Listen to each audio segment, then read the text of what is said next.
اب آپ آئیے اس میں کیا کیا بھید، اس میں کیا کیا بھید۔ ایک تو یہ کہ دنیا میں آپ کسی کے قریب ہو یا نہ ہو، اللہ تو ہر جگہ ہے، یہاں بھی ہے، وہاں بھی ہے، پاکستان میں بھی ہے، قبرستان میں بھی ہے، دنیا کے ہر کونے میں اللہ تعالیٰ ہے۔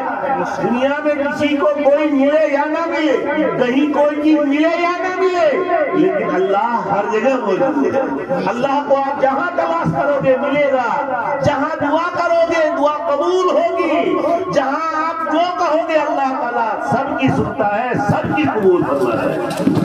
اب وہاں پر کیا حساب و کتاب ہے سنتے جائیے گا، بات پتے کی بتا رہا ہوں، نقطے کی بات ہے یہ۔ تو اس میں کیا ہے کہ ہم چوڑے ہو کر کے جب پھیل کر کے طواف کریں گے، رمل کریں گے، تو اس سے یہ ہوگا کہ ہمارے جسم کے اندر، ہمارے سر میں، ہمارے بدن میں، ہماری باڈی میں جتنے بھی گناہ چھپے ہوں گے یہ سب کے سب مٹ جائے گا۔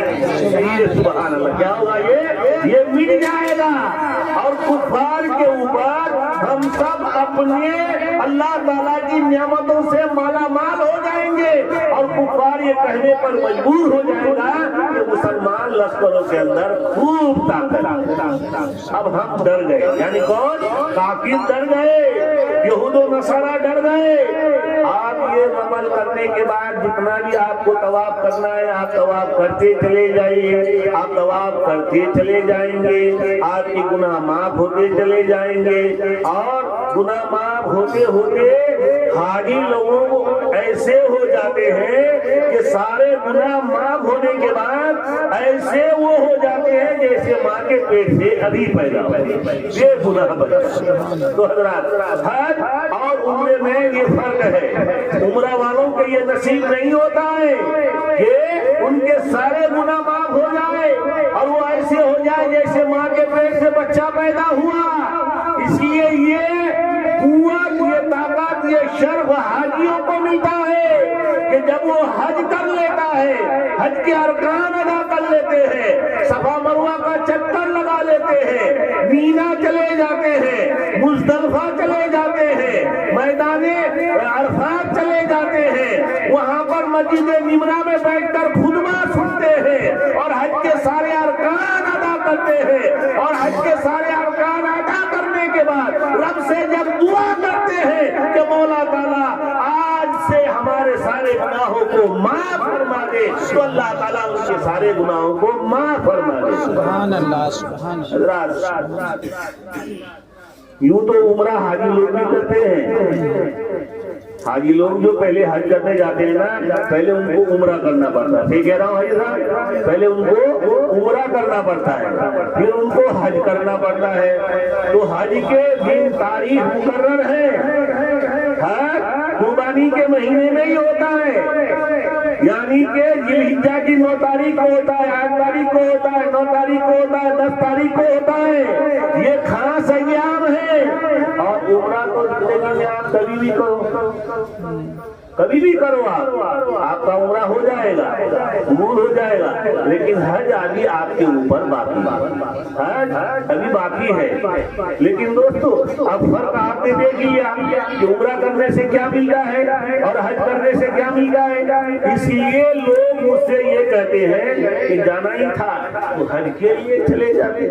میں نے کہا دیکھیے اب تک تو گنجائش کچھ بھی نہیں تھی، دعا مانگتے مانگتے اللہ نے قبول کیا، تو اتنی گنجائش اللہ نے کروا دی اسی کے ذریعے سے کہ ہم عمرہ کے لیے جاتے ہیں، اور جب وہاں پہنچ جائیں گے تو اللہ تعالیٰ سے گنجائش بھی مانگیں گے، وسعت بھی مانگیں گے، طاقت بھی مانگیں گے، گناہوں سے معافی بھی مانگیں گے، اور آپ سب کی طرف سے خدا کی قسم معافی بھی مانگ لیں، اور رب سے دعا کریں گے مولا تعالیٰ عمرہ تو ادا ہو رہا ہے، حج آپ ہمارے ذمہ باقی ہے، مولا تعالیٰ آج کے بعد اب ہمیں حاجی بھی بنا دینا، ہمارے سارے گناہوں کو معاف کر دینا،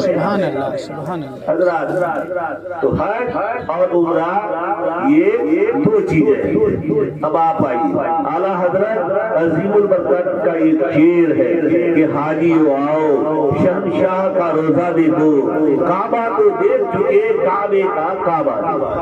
حضرات یہ شعر میں تو یہ کہتا ہوں کہ حجاج کرام کے لیے نہیں، پوری دنیا کے لیے ایک سمندر، یہ شعر ایک سمندر ہے کہ حاجیو آؤ شہنشاہ کا روزہ دیکھو۔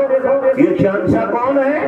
اللہ کے رسول ہے صلی اللہ علیہ وسلم۔ یہ شہنشاہ اللہ کے رسول ہے، اور اللہ کے رسول کی بارگاہ میں اب آپ پہنچو گے تو کیفیت آدمی کی بدل جاتی ہے۔ ابھی تو میں گیا نہیں ہوں، حاجیوں سے میں نے سنا کہ مدینہ شریف جاتے جاتے دور سے ہی میرے آقا کے گنبد خضرا جب نظر آتے ہیں تو حجاج کرام کا قافلہ آنسو بہانا شروع کر دیتا ہے، رونے لگ جاتے ہیں۔ اس قدر اللہ کے رسول سے محبت اور انسیت پیدا ہو جاتی ہے۔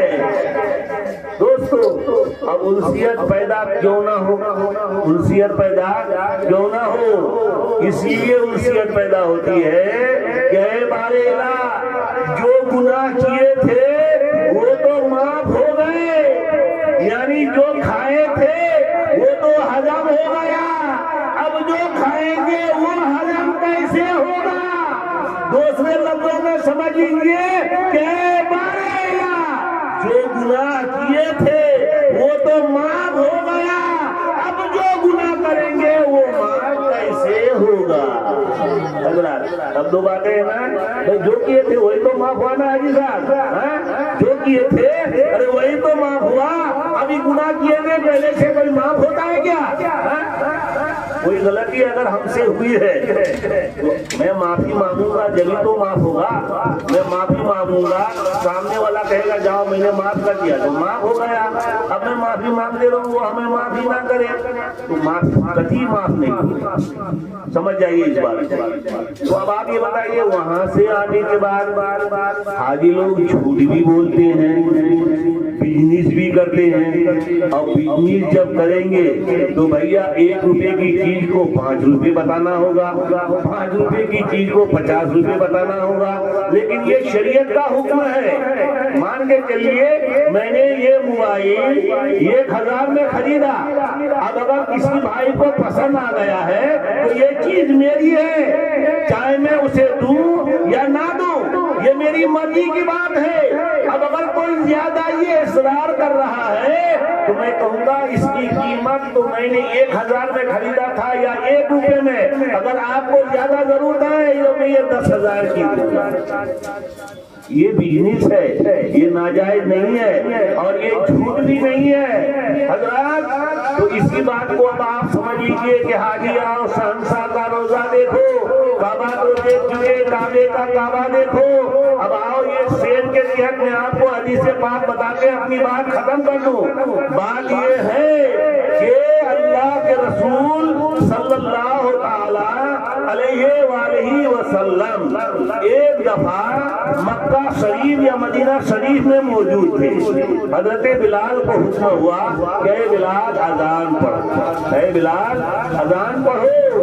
تو حضرت بلال وضو کر کے آئے اور آنے کے بعد اذان دینے سے پہلے پوچھے کہ یا رسول اللہ صلی اللہ علیہ وسلم میں طائف میں تھا تو رخ کعبے کی طرف کر رہا تھا، مدینے میں تھا تو رخ کعبے کی طرف کر رہا تھا، یا رسول اللہ دنیا کے جس غزوے جس جنگ جس لڑائی میں تھا اذان پڑھتا تھا تو رخ کعبے کی طرف کرتا تھا، یا رسول اللہ آج تو مکہ فتح ہو گیا ہے، اب میں کعبے کے اوپر ہوں تو اب اپنا رخ میں کدھر کر لوں، کدھر رخ کر کے اذان پڑھوں؟ کہیے سبحان اللہ سبحان اللہ۔ میرے آقا و مولا ارشاد فرماتے ہیں اے بلال حبشی تم جہاں کہیں تھے رخ کعبے کی طرف کر رہے تھے، تم جہاں کہیں تھے رخ کعبے کی طرف ضرور کرتے تھے، دنیا کے جس کونے میں تھے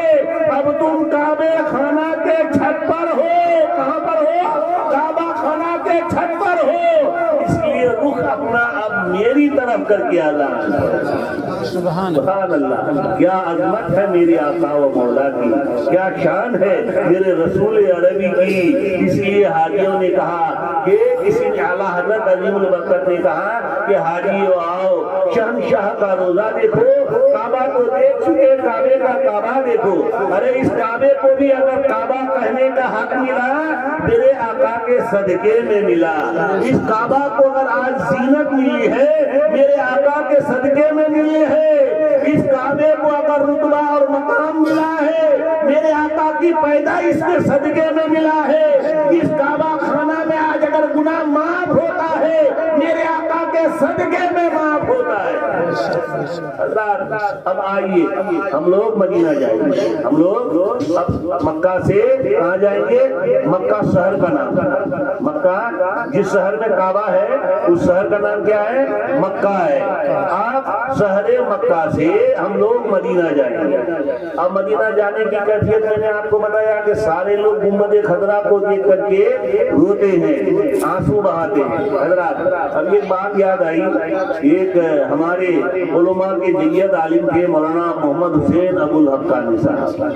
میں تو ابھی گیا نہیں ہوں, انشاءاللہ جاؤں گا تو سرکار کے اس معجزے کو آنکھوں سے دیکھنے کی کوشش کروں گا. کہیے سبحان اللہ. جی آنکھوں سے دیکھنے کی کوشش کروں گا. یہ جو مسجد نبوی ہے اور سرکار کا روزہ ہے یہ کوئی دوسری منزل پہ نہیں ہے, پہلی منزل. نیچے نیچے نماز ہوتی ہے, اوپر نماز نہیں ہوتی ہے. اور حاجی صاحب گئے ہیں, بتاتے ہیں مدینہ شریف میں ایک سے ایک اعلیٰ ترین ہوٹل, اونچے اونچے محل ہے, اونچے اونچے مقام اور گھر ہے. اتنے عالیشان ہوٹل ہے کہ ان ہوٹلوں کے سامنے اللہ کے رسول کا روزہ نیچے نظر آتا ہے, بہت نیچے.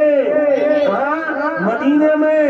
لیکن میرے دوستو ابھی عشاء کی نماز کے بعد یہ صاحب مجھ کو کہہ رہے تھے کہ آپ جہاں جانا کہیں گھومنا یا نہ گھومنا لیکن شہر مدینہ ضرور گھومنا, مدینے کی آب و ہوا ضرور لینا. اور وہ کیوں کہہ رہے تھے یہ تو ان کی بات ہے, لیکن ایک بات اس کے پیچھے اب آپ کو بات بتا کے ختم کروں. میرے آقا جب ہجرت کر کے مدینہ گئے تو مدینہ جانے سے پہلے مدینے کا نام کیا تھا؟ یثرب.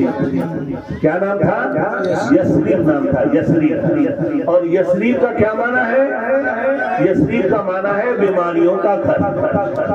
یثرب کا معنی بیماریوں کا گھر.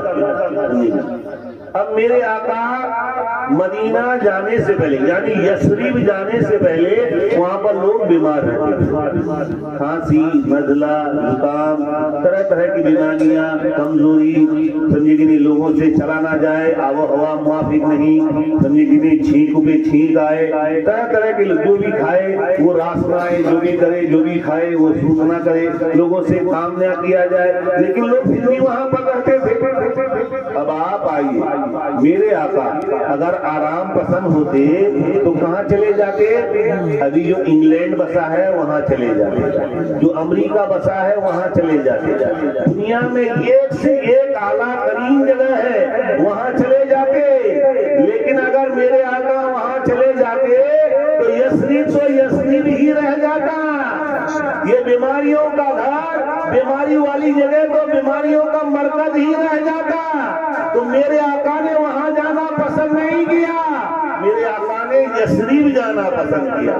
کہ یثرب ہوگا تو اپنے لیے ہوگا, جب مجھ محمد کا قدم پڑ جائے گا تو تم کو یثرب سے مدینہ بن جانا ہوگا.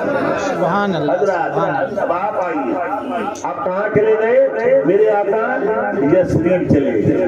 میرے آقا وہاں جاتے ہی وہاں کی فضا بدل گئی, وہاں کی آب و ہوا بدل گئی, وہاں کے لوگ تندرست ہو گئے, بیماریاں ساری ختم ہو گئی, اب کسی کو کوئی بیماری ہی نہیں. تو حضرات اب اگر ہم لوگ مدینہ چلے جائیں تو الحمدللہ وہ بات تو یاد آئے گی کہ یا رسول اللہ ہم اگر بیمار تھے تو اپنے ہند میں تھے, ہم اگر بیمار تھے تو ہندوستان کے گاؤں شہر چاند باغ میں تھے, اپنے بہار بنگال کے بارڈر میں تھے, لیکن یا رسول اللہ اب تو ہم یہاں آ گئے ہیں, آپ کے چرنوں میں آپ کے قدموں میں آ گئے ہیں. یا رسول اللہ اب آپ کے بعد کوئی نبی نہیں ہے, آپ کا فیض کل بھی جاری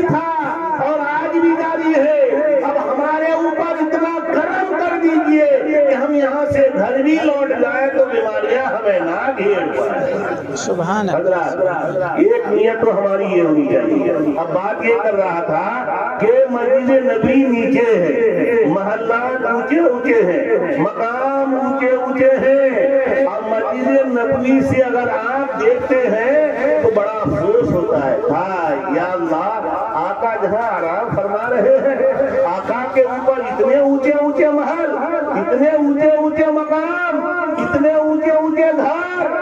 یا اللہ, کل قیامت میں یہ لوگ کیا جواب دیں گے کہ آقا کے لیے ادب کا مقام نہیں ہے, آقا کے لیے گنجائش کا مقام نہیں ہے, کیا یہ بے ادب لوگ ہیں؟ لیکن میرے دوستو ایسا نہیں. بات تو یہ ہے, میرے آقا کل بھی تھے اور آج بھی ہیں اور قیامت تک انشاءاللہ رہیں گے.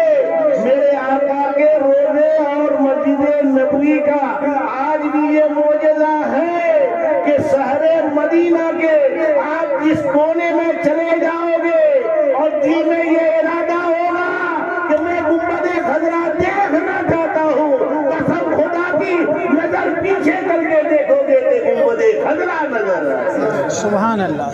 کہاں گئے وہ محل, کہاں گئے وہ ہوٹل ہیں؟ میرے آقا کل بھی عرفہ والا تھے, آج بھی ہے. اس لیے اعلیٰ حضرت عظیم البرکت نے کہا کہ سب سے اعلیٰ و اولا ہمارا نبی, سب سے بالا و والا ہمارا نبی. تو کعبے میں اگر ہم نماز پڑھتے ہیں تو ایک رکعت نماز پڑھنے کا ثواب 1,00,000 رکعت کے برابر ہے, اور مدینے میں اگر ہم نماز پڑھتے ہیں تو 1,00,000 ایک رکعت نماز کا ثواب 50,000 نماز کے ثواب کے برابر. تو حضرات اب آپ آئیے, میں آپ کو بتا دوں, ثواب یہاں بھی ہے, ثواب وہاں بھی ہے. اور حدیث پاک ابھی آپ نے سنا, میرے آقا نے فرمایا کہ جس نے حج کیا اور حج کرنے کے بعد میرے قبر انور کی زیارت کی, وجبت لہو شفاعتی, اس کی شفاعت میرے اوپر واجب ہے. اب آپ روضہ رسول کی زیارت کریں گے, سرکار کے روضہ اقدس کو دیکھیں گے تو آپ کے اور ہمارے اوپر سرکار کی شفاعت قیامت کے دن واجب ہو جائے گی. اب میں کسی موقع سے بات آپ کو بتایا تھا کہ دیکھیے قیامت میں 4 جگہیں ایسی ہوں گی جہاں پر آقا آپ کو, ہم کو, سب کو ڈھونڈ ڈھونڈ کے شفاعت کریں گے. کیا کریں گے؟ ڈھونڈ ڈھونڈ کے شفاعت کریں گے. اختصار کے بتا دوں, اختصار کے ساتھ آپ کو بتاؤں, سب سے پہلے میزان عمل, سب سے پہلے جب گنہگار بندوں کے نامہ اعمال تولے جا رہے ہوں گے تو آقا وہاں پر حاضر ہو جائیں گے, اور آقا کے حاضر ہوتے ہی ہمارا گنہ کا پلہ بھاری ہو جائے گا. سمجھے کہ نہیں؟ پھر لوگ جب تک کھڑے ہوں گے پھر میرے آقا آ جائیں گے. اور دوسرا مقام ہوگا پل صراط. کون سا ہوگا؟ پل صراط. پل صراط کا پل پار کرنے کے لیے ڈریں گے, خوف کھائیں گے, لرزیں گے, کانپیں گے, لیکن پل صراط کے پار جب ہم اپنے آقا کو دیکھیں گے تو جلوے ایمانی ہمارے اندر اس قدر بھر آئے گا کہ آقا کو دیکھتے ہی بے ساختہ ہماری زبان میں نکل آئے گا, مصطفیٰ جانے رحمت کے لاکھوں سلام, شمع بزم ہدایت کے لاکھوں سلام, یا نبی سلام علیکہ, یا رسول سلام علیکہ, یا حبیب سلام علیکہ, صلوات اللہ علیکہ. یہ پڑھتے ہوئے ہم پل سے ایسے گزر جائیں گے کہ ہم کو پتہ ہی نہیں. حضرات اب آپ آئیے, سرکار نے کہا ہے نا ان کی شفاعت میرے اوپر واجب ہے. 2 جگہ اور 2 بتا دیا, 2 جگہ اور ایک جگہ اور آپ کو آقا ملیں گی. وہ کون سی جگہ ہے؟ جامع کوثر, یعنی حوض کوثر کے جام پر. یعنی کہ قیامت کے دن جب سوائے نیز پر آفتاب آ جائے گا, گرمی میں لوگ اس قدر پریشان ہوں گے کہ گھٹنوں کے بل پسینے میں ڈوبے ہوں گے, گھٹنوں کے بل پسینے میں ڈوبے ہوں گے, پورا بدن پگھلتا نظر آئے گا, زبان پیاس کے مارے باہر آ جائے گی, اس قدر دھوپ ہوگی. تو ایسوں میں ہم گنہگاروں کو حوض کوثر پر میرے آقا و مولا جام پلاتے نظر آئیں گے. کیا پلاتے نظر آئیں گے؟ جام پلاتے نظر آئیں گے. تو یہ 3 مقام ہو گیا نا, لیکن ایک مقام اور ہے جن کا ذکر قرآن کریم میں آیا ہے, وَقُلْ رَبِّ أَدْخِلْنِي مُدْخَلَ صِدْقٍ وَأَخْرِجْنِي مُخْرَجَ صِدْقٍ. اس سے پہلے جلدی نافذۃ لک عسى ان یبعثک ربک مقاما محمودا. مقام محمود پر جب اللہ تبارک و تعالیٰ جلوہ فضل ہوگا وہاں پر میرے آقا موجود ہوں گے, سجدہ کرتے نظر آئیں گے اور اپنی شفاعت کے لیے ہم سب کو آقا وہاں پر موجود مل جائے گا. اب آپ یہ بتائیے 4 پتہ آپ کو مل گئے, کتنے پتہ مل گئے؟ 4. یہ ایڈریس یاد رکھیے گا, قیامت میں کام آئے گا حضرات. اور اگر کام نہیں آئے گا نا تو اپنے اعمال, اپنے حج, اپنے عمرہ, سرکار کے روزے انور کی زیارت کو یاد کر لیجیے گا اور کہیے گا یا اللہ میرے آقا نے تو یہ وعدہ کیا تھا کہ آپ کے روزے انور, قبر انور کو جو دیکھے گا اس کے اوپر شفاعت واجب ہے. یا اللہ آج ہم پریشان حال ہے, سوائے نیند پر آفتاب ہے, دنیا کانپ رہی ہے, ڈر رہی ہے, رب ذوالمنن جلال میں ہے, میرے آقا آ جائیے, ہماری شفاعت فرما دیجیے. قسم خدا کی فوراً میرے آقا وہاں پر حاضر ہو. سبحان اللہ, سبحان اللہ. حضرات تو حج کرنے کا ثواب نہیں ہے؟ نہیں ہے, بہت بڑا ثواب ہے الحمدللہ. یہ اس میں کوئی شک نہیں کہ جو حاجی ہوتے ہیں وہ جنتی ہوتے ہیں, اس میں کوئی شک نہیں. جو حاجی ہوتے ہیں وہ مغفرت والے ہوتے ہیں, جو حاجی ہوتے ہیں وہ شفاعت والے ہوتے ہیں. اور الحمدللہ یہی بات نہیں ہے صرف حاجی جب حج کر کے آتا ہے اور حج کر کے آنے کے بعد جس کی شفاعت کرے گا, جس کے لیے دعا مانگے گا, جس کی مغفرت کی سوال کرے گا, وہ جس کے لیے دعا کر دے ان کی مغفرت ہو جائے گی, ان کا بھی بیڑا پار ہو جائے گا. یہ معمولی بات نہیں ہے کہ جن آنکھوں نے رب کعبہ کو دیکھا ہو, جن آنکھوں نے روضہ رسول کو دیکھا ہو, ان آنکھوں کو بوسا دو, ان قدموں کو بوسا دو, اس کے صدقے میں بھی تمہاری مغفرت ہو جائے گی. اس لیے کسی شاعر نے کہا ہے گنہگاروں نہ گھبراؤ, جنت ہے محمد کی, خدا حاکم صحیح لیکن حکومت ہے محمد. حضرات وقت میں آپ کا زیادہ لے رہا ہوں, کل کی ہم سب لوگوں کی روانگی ہے. میں دعا کی درخواست کروں گا کہ دعا کیجیے مولا تبارک و تعالی ہمارے عمرے کو قبول فرمائے اور عمرے کے ساتھ ساتھ بہت جلد اللہ تعالی ہمارا حج کا انتظام فرمائے. میرے لیے نہیں, آپ سب کے لیے, جتنے لوگ یہاں سن رہے ہیں, خواتین سن رہی ہیں, بہنیں سن رہی ہیں, مائیں سن رہی ہیں, بیٹیاں سن رہی ہیں, سب کو اللہ تبارک و تعالی حج نصیب کرے, عمرہ نصیب کرے. اور اسی کے ساتھ یہ کہتے ہوئے کہوں گا کہ دیکھیے عمرہ کرنے کے لیے جب ہم جائیں تو ہماری خیر کے لیے دعا کیجیے, ہماری گناہوں کی تلافی معافی کے لیے دعا کیجیے.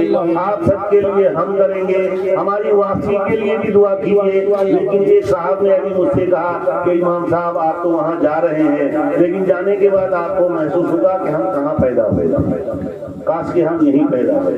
صحیح بات ہے جی, کاش کہ ہم یہیں پیدا ہوئے, ہم کہاں پیدا ہو گئے. ارے بھائی میرے کیوں, باب جبریل وہاں ہے, مقام ابراہیم وہاں ہے, حجر اسود وہاں ہے, مسجد قبلتین وہاں ہے, مسجد عائشہ وہاں ہے, دنیا بھر کی ساری مسجدیں وہاں ہے. میرے آقا نے جہاں جہاں جھنڈا نصب فرما دیا وہ ساری مسجدیں وہاں ہے. اور میرے آقا کی نصب کی ہوئی جگہ پر جائیں تو میرے آقا کے معجزات نظر آتے ہیں. میرے دوستو یقیناً وہ زمین بہت سخت ترین تھا جس زمین پر اللہ تعالیٰ نے میرے آقا کو بھیجا تھا. الحمدللہ آج وہ زمین سبز و ساداب ہے اور قیامت تک رہے گا. اللہ تبارک و تعالیٰ آپ کو, ہم کو, سب کو حج و عمرہ کرنے کی توفیق فرمائے, ہمارے سب کے گناہوں کو معاف فرمائے. ایک دفعہ میرے ساتھ کلمہ شہادت پڑھیے, اشہد ان لا الہ الا اللہ وحدہ لا شریک لہ واشہد ان محمد عبدہ ورسولہ وما توفیقی الا باللہ. السلام علیکم ورحمۃ اللہ تعالی وبرکاتہ. سلام